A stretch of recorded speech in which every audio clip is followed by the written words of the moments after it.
एक और important question जो आपकी परीक्षा की दृष्टि से इम्पोर्टेंट है, इसे बहुत ही ध्यान से देखना, क्योंकि एक ही क्वेश्चन समझ में आ गया तो इस प्रकार के जितने भी क्वेश्चन होंगे आप पे सब हो जाएंगे, और उसको बड़ी तसल्ली से देखना। ठीक है, 5 मिनट लगेगी बस।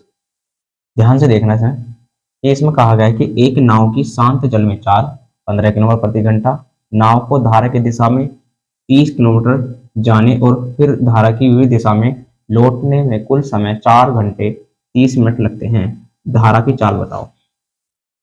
सबसे पहले तो आपको यह पता होना चाहिए, जब धारा की दिशा में जाएंगे हम, तो हमारी जो धारा की जो चाल है और जो नाव की चाल है दोनों प्लस हो जाएगी। अगर विपरीत दिशा में जाएंगे तो घट जाएगी। ठीक है, ये याद रखना बस।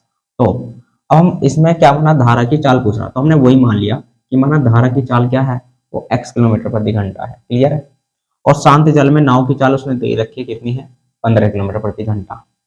तो धारा की दिशा में नाव की चाल, तो मैंने क्या कहा था कि जब धारा की दिशा में हो तो दोनों ऐड हो जाएंगे, और जब धारा की विपरीत दिशा में हो तो दोनों, यानी कि आपकी नाव की चाल में से आपकी धारा की चाल क्या होगी, माइनस हो जाएगी। क्लियर है।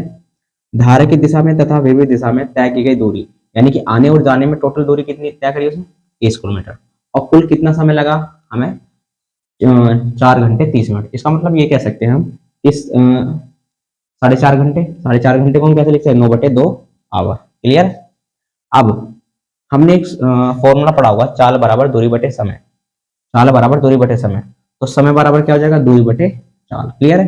तो धारा की दिशा में लगा समय, तो समय बराबर दूरी बटे चाल। तो ये जब धारा की दिशा में जा रहे थे हम, तो दूरी तो हमने 30 किलोमीटर तय करी थी, तो हमारी चाल कितनी उस टाइम पे जब धारा की दिशा में थे, तो चाल कितनी थी, 15 + x। क्लियर है। अब धारा की विपरीत दिशा में लगा समय, विपरीत दिशा में लगा समय, तो दूरी तो उतनी तय करेगा ना, आने जाने में तो 30 ही किलोमीटर आएगी ना, लेकिन आने पर हमारी चाल क्या विपरीत हो जाती है, विपरीत दिशा में क्या हो जाता है हमारा 15 - x, यानी कि आपकी चाल हो जाएगी 15 - x।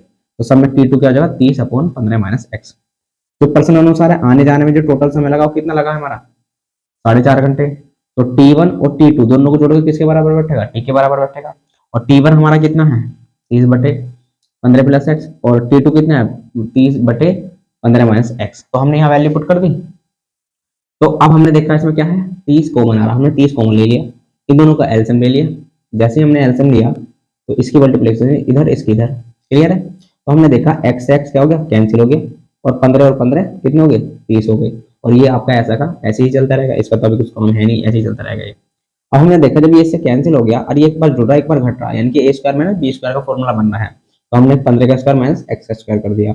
और 15 और 15 30, तो 30 गुना 30 हो गया, ये बाहर का 30 और ये 30। क्लियर है। तो हमने देखा इसकी मल्टीप्लिकेशन इससे करेंगे तो 9 हमारा 900 आ जाएगा, और इसकी इधर गुना कर दी और इसकी इधर। क्लियर है, ये यहाँ आ गया, 9 इसके नीचे आ गया, ये ऊपर चला गया और ये इधर चला गया।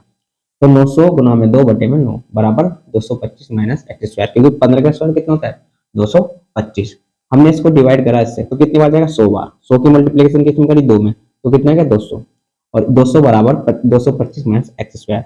ये माइनस का इधर जाएगा कैसे हो गया, प्लस का, ये प्लस का इधर जाएगा कैसे हो गया, माइनस का। तो 225 में जब 200 जाएगा आपका तो 15 बचेगा, और ये स्क्वायर है उधर जाकर क्या पे चढ़ जाएगा, रूट पे। तो 25 में से कितना बाहर निकलेगा, 5 किलोमीटर प्रति घंटा, यानी कि धारा की जो चाल थी वो थी 5 किलोमीटर प्रति घंटा।